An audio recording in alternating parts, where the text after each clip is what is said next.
and thank you for coming on. I just want to point out quickly that what we rarely ever see in these movements is the youth. And this beautiful energy, they're frontline fighters. They're people who are putting their bodies on the very gears of the machine that wants to dehumanize us.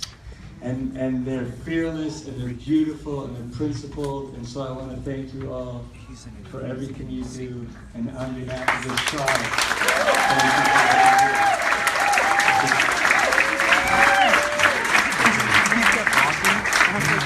so, Deepak, thank you for having us here. Now, I want to, where's Paulette? There you are. Paulette, thank you for having us here. ABC, thank you for having us here.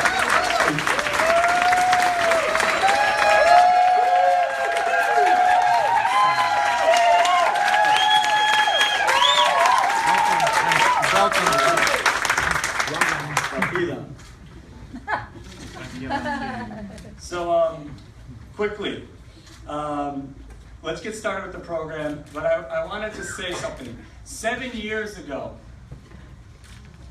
the Sioux elders came out of a prayer, and they said, okay, folks, after 150 years of keeping our culture quiet, keeping our culture secret from the modern people, from white men, from the rest of the world, we have to go out into the world and start sharing who we are. And they said, why? Why now? Why not? Why after 100 years? Why now? And they said, we don't know, but we'll know soon enough. It'll be evident to us when the moment comes. That moment is here, and we're here today to take you on a journey and a discovery of who the Sioux people are. And so that you understand what this struggle is about, the history that it comes from, and where we are today and where we're moving into the future. So, it is traditional and with native people to have the chief of the land you're in to come and bless you. And so tonight we have Chief Perry here from the natives in New York to come and bless us and to open this wonderful evening. So here he is, ladies and gentlemen.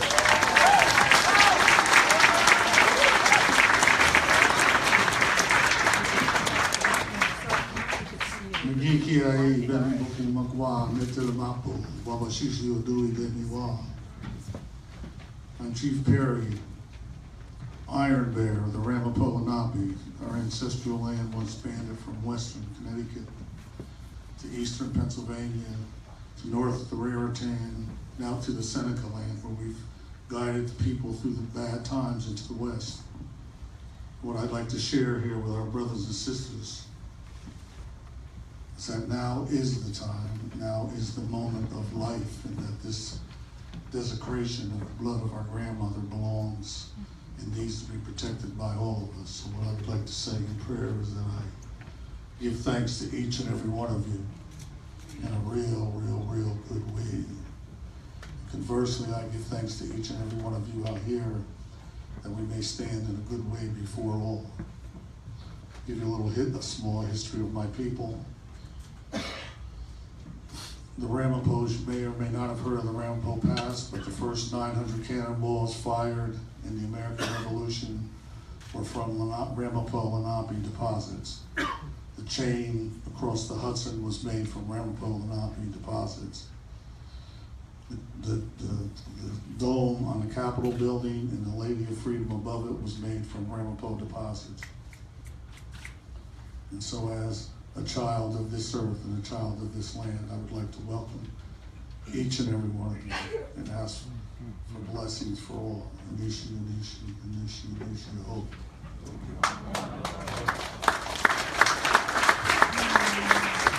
Okay, so why don't you guys get a nice seat so you can watch. You don't have to stand there all the time. You could rest. You've been working hard today, brother. Thank you, sister. Thank you. All right, now I want to let's start at the beginning. Well, not at the beginning, but close to the beginning. I want to bring Amy Goodman up. Our fearless instructor, Amy Goodman, doesn't need an introduction, but I want her to sort of set the stage and tell you of her experience of going out and witnessing Standing Rock for the first time and whatever you want to speak about. Thank you, Mark.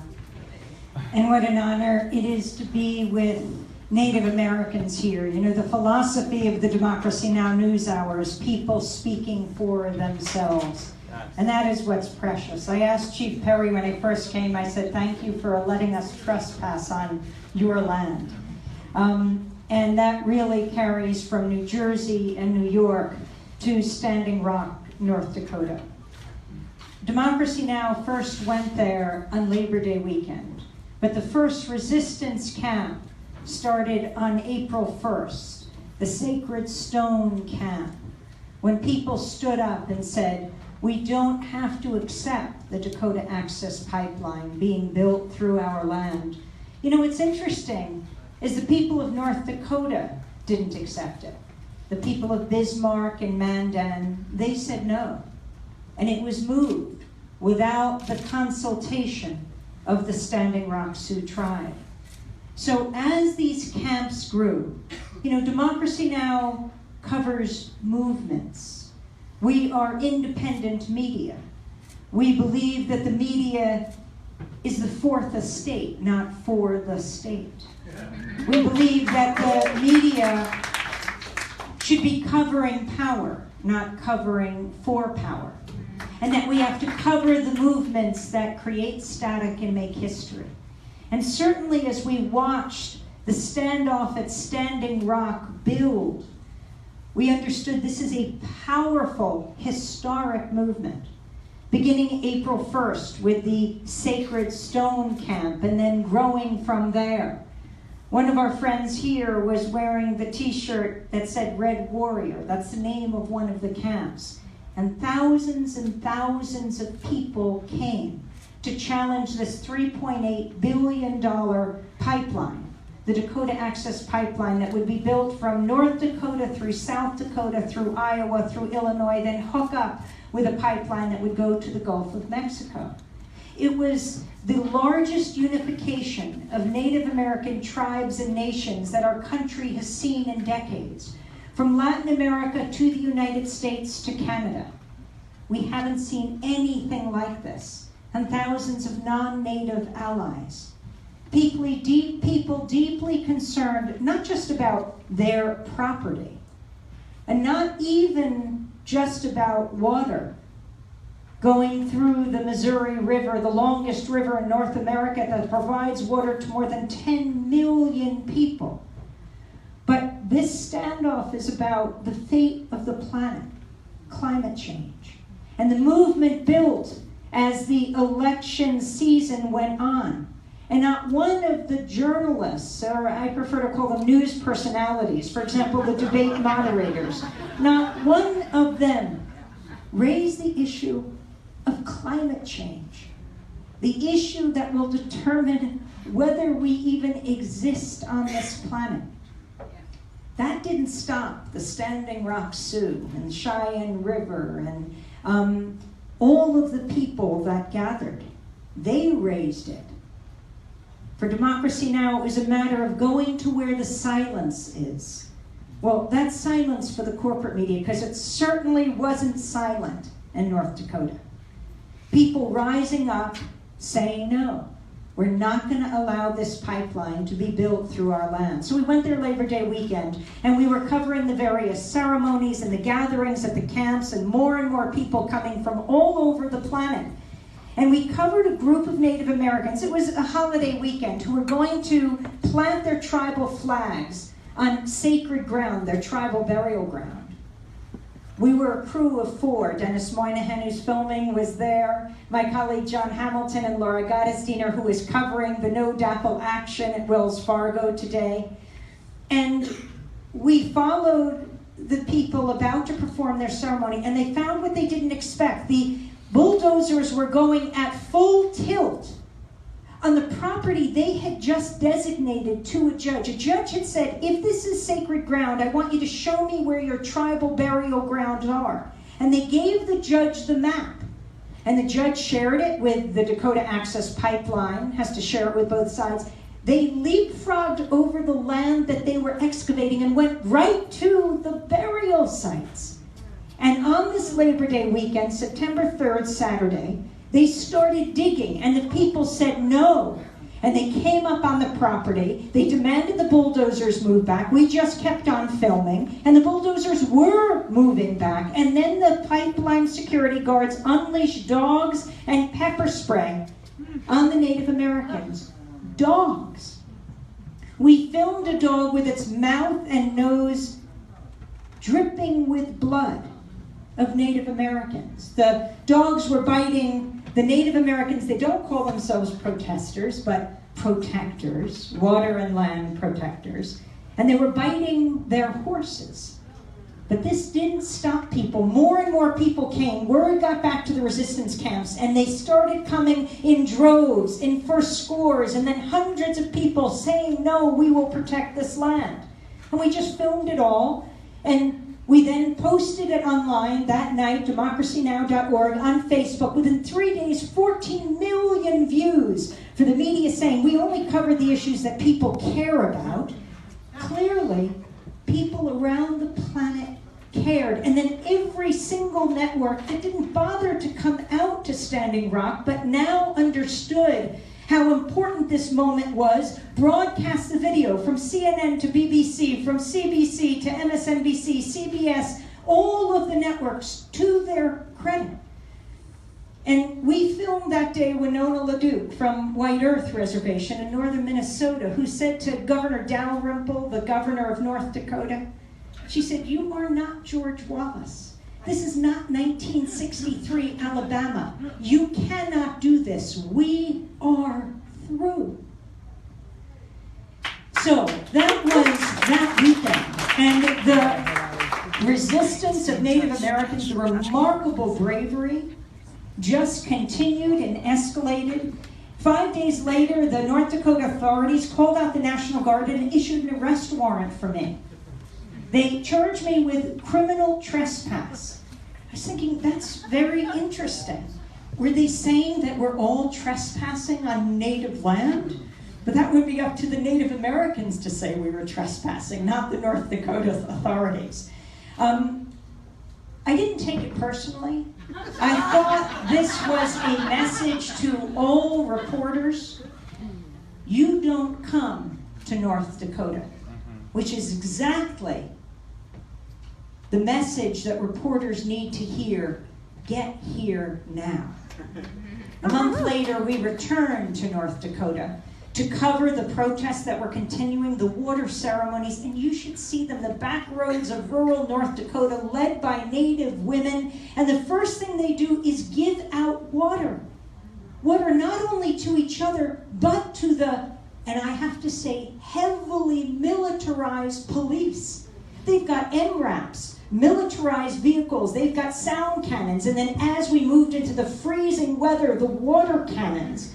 They've got pepper spray, they've got mace, they gas the people, and they're giving them water. They're saying this is for you as much as it is for us. The mantra of Standing Rock Sioux is water is life. And we covered all of this. But as we landed in Bismarck, the North Dakota authorities said, okay, we don't have the evidence to back up these charges, and so we'll drop the arrest warrant. But we'll charge you with something new, with riot, where I faced a month to a year in prison. And they would finally decide on this the following Monday. A judge would rule. So we covered the protests. On Monday, we broadcast in front of the Mandan prison and courthouse. And on the courthouse property, the 10 Commandments. It's quite amazing. Hundreds of Standing Rock Sioux and other native tribes like Cheyenne River and others from across the continent are arrested. Even for the lowest level crime, the pediatrician of the Standing Rock Sioux Reservation, Dr. Sarah Jumping Eagle, the tribal chairman, David Archibald, are arrested, engaging in civil disobedience, charged with disorderly conduct. And what happens to them here? It would be a summons. They're brought to the Mandan jail, to the community that has already said no to the pipeline. And they are strip searched. They're put in orange jumpsuits. They are further humiliated. I would later meet one of the security guards that were on the property that Labor Day weekend. And he said to me, "You don't think we get it? You don't think we understand what it means, what we're doing to them when we sick dogs on them after killing them for 200 years? Yeah, we get why they're angry." You never know who understands your plight, which is why this persistent protest, the protectors standing up, even in the freezing cold, makes such enormous difference. So we broadcast in the dark that morning of Monday in front of the Mandan courthouse, and as it got light, you could see the courthouse, the place where so many Native Americans had been brought. And because of the international spotlight and the focus, our broadcast truck and all the networks now coming, the judge said they would drop the charges. But the prosecutor and the sheriff said, as we flew out of North Dakota, "We will keep this case open. We'll find something to charge you with." But what they're really saying is that if you dare to show the images, and that's what is absolutely critical, why the media has to be in North Dakota, is if you show the images, people respond. This is an historic battle. And on December 4th, as you all probably know, the Obama administration said no to issuing a permit for the final drilling under the Missouri River. That might have been it, except for the election that just took place.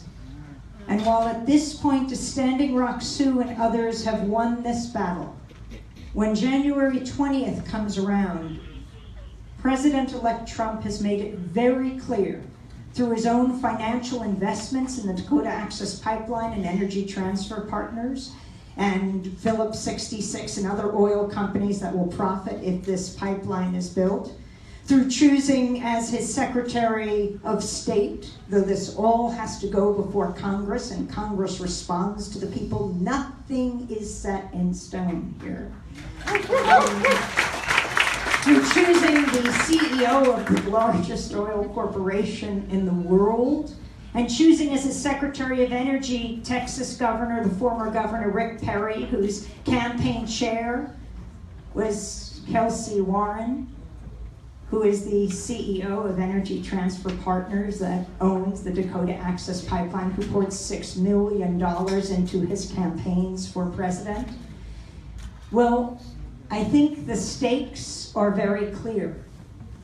But what's so important and what moves people all over the planet is when they hear people at ground zero, when they see the fires burning in North Dakota, when they see people in the dead of winter saying, "We will not move," and saying it not only for themselves, but for all of us. It is an honor to cover this epic struggle, this movement that blends so many movements around this country. I'm really looking forward to hearing everyone talking. Democracy Now!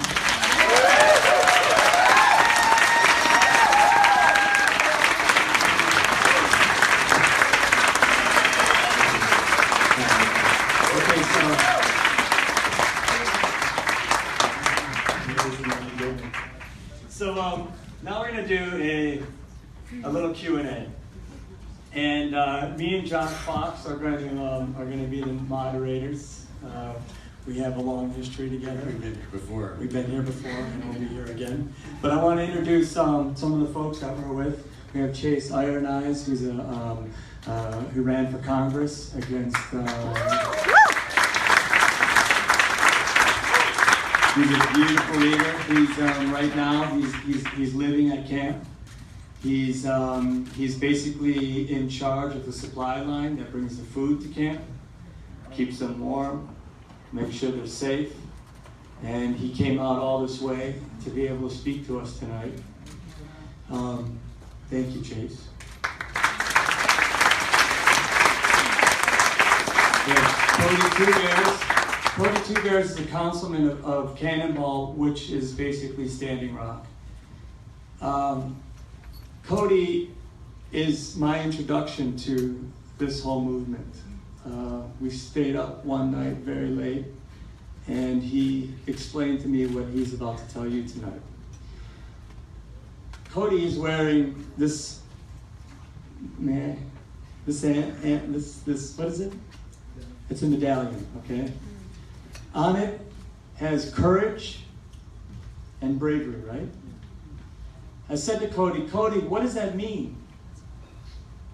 He said, Mark, you have no idea how much courage and bravery it takes a native to go to New York City and talk to these people.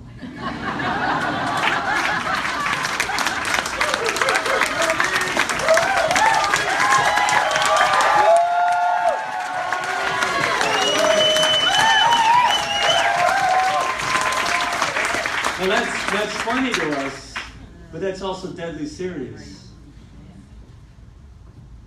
Because of what happens to them, and has happened to them historically speaking. So, thank you. That really moved me when I heard that from you. We have Takada, Iron Eyes. We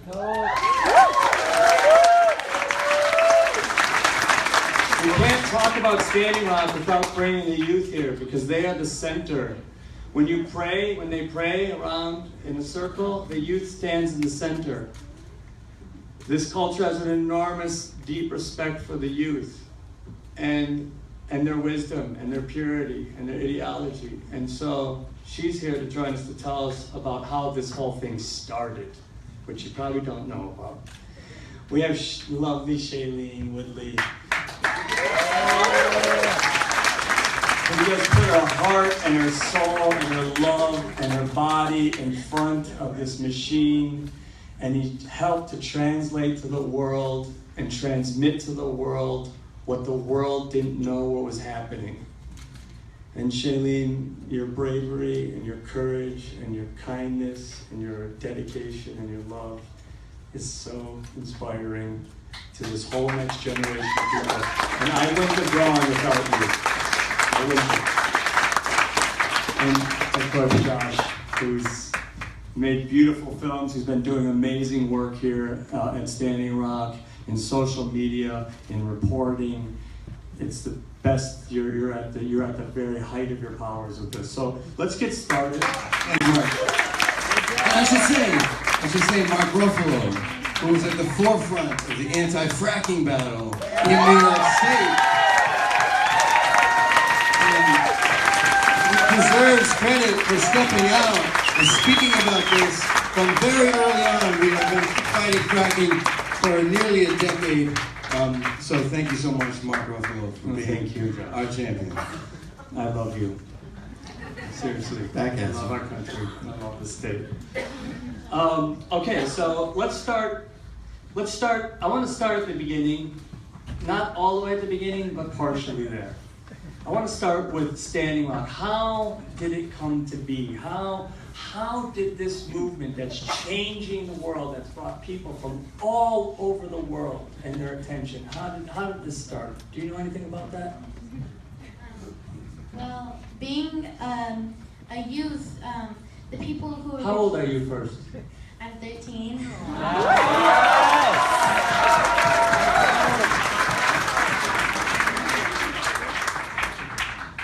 So the adults in my community knew that it needed to be told to the youth what was happening because nobody really knew. So we had Mr. Cody's brother, DJ. He came and talked at his school about what was happening. And a group of youth stepped up and said, "We don't think this is acceptable. We know this is wrong, and we're going to speak up about it." And so that started the first campaign, Respect Our Water. And we made a video. And pretty soon that was getting like millions of views. And then Sacred Stone started. And it was just such a small group of people, like literally like 10 people were out there at first. And so we we were And also Sacred Stone was the first camp, right? Yeah, Sacred Stone was the first camp, and we would go out there every day, do whatever we could to help those who were staying out there, and then pretty soon the word started getting out about that camp, and the next thing we know, 2 to 3 weeks later, there was like tents everywhere. So many people had stepped up and said that we are with you, we support what you are doing. And as a young person, you find that very comforting to know that there are people out there that you don't even know that have your back. And so it was just so beautiful and inspiring and empowering to see everybody coming out to camp.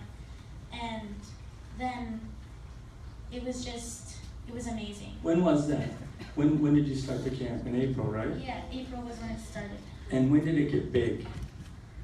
Around like end of May, beginning of June. And how old were the kids who started this? What was the youngest age? I was 12. So like maybe 11 was the youngest, like 11 to like 16. And what about the runners? Can you tell them a little bit about the runners? So Bobby Jean, I don't know if you've heard about her, but she started this run, and she got a group of youth together who were against this pipeline, who said that we need to do something about this. And they decided that they were going to run from North Dakota to Washington, D.C. to deliver a letter saying what they wanted to say, to telling Obama to step up. Because a few years before, he had come to our hometown and told our youth that he would be there for us. He told us that he would have our back, and he wasn't stepping up when we needed him most. And so they decided to go to Washington, D.C. to tell him that we needed him. And so that was the run. How long was that run? 3 weeks. They ran from North Dakota to Washington, D.C.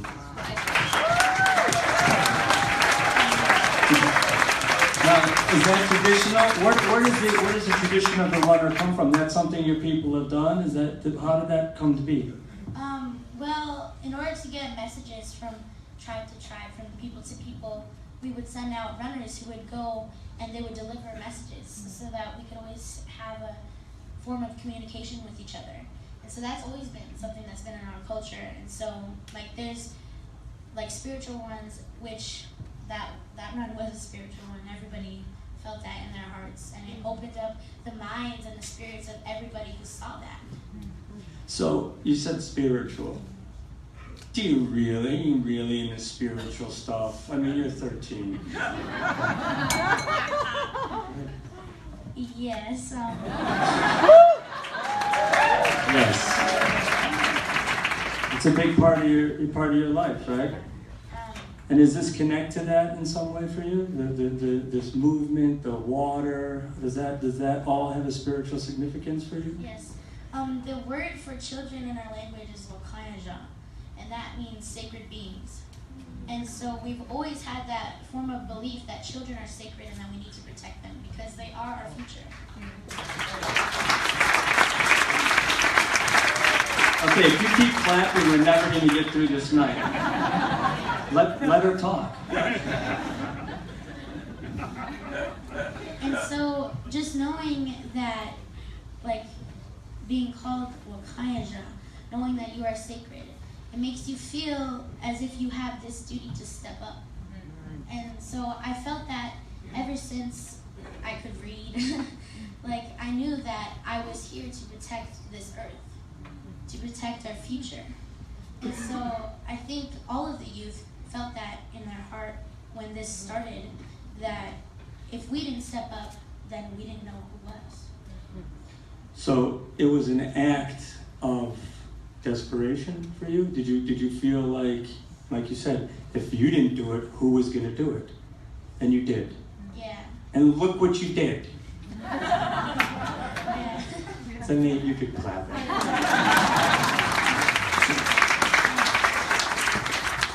So when the easement was denied, honestly, that was something I'm so glad I got to experience. To know that this movement was brought up by the youth and that they got to experience that when they put their voice out there, they can do great things. They can make changes. And especially coming from the reservation where things are pretty hard to You know. guys aren't rich? No, we are not rich. But just knowing that us kids got to experience that and know that we could make a change, that really touched everybody. Touches me. That's beautiful. Sorry.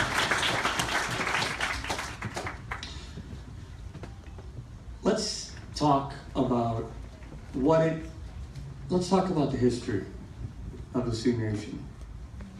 When I met with Cody and Marco Krapels was there, and we went with some folks and met with Cody and said, I need to understand the historical significance of this. And we sat together and Cody started to tell us why we're here and why this is significant. Will you share some of that with us today? First of all, how Manakapi, all my relations. Always remember, one way or another, we're always connected. It's something we always talk about in our way of life and Native peoples. So yeah, so basically I just want to share some brief history because I've always was taught by my grandma to always know where you've been and where you come from so you're going to understand and know where